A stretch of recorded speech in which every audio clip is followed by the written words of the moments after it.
الرحمن الرحیم۔ السلام علیکم ورحمۃ اللہ تعالی وبرکاتہ۔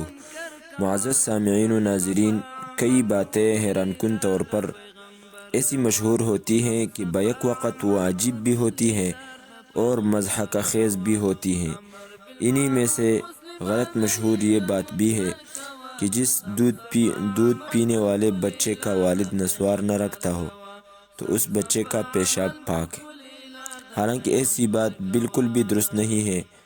پیشاب ہر طرح کے بچے کا ناپاک ہے، چاہے اس کا باپ نسوار رکھتا ہو یا نہ رکھتا ہو۔ نسوار کے رکھنے نہ رکھنے کا اس سے کوئی تعلق نہیں، اور پیشاب ہر بچے کا ناپاک ہے۔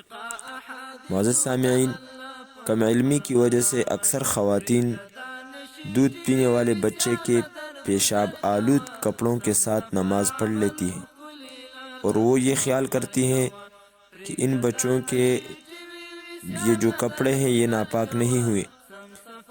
تو دوستو، ایسا خیال بھی سراسر غلط ہے۔ پیشاب آلود کپڑے کو اچھی طرح دھو کر پاک کرنا واجب ہے، ورنہ نماز ادا نہیں ہوگی۔ اسی طرح نسوار کی وجہ سے کچھ لوگوں کا گمان ہے کہ روزہ نہیں ٹوٹتا، یہ بھی غلط ہے۔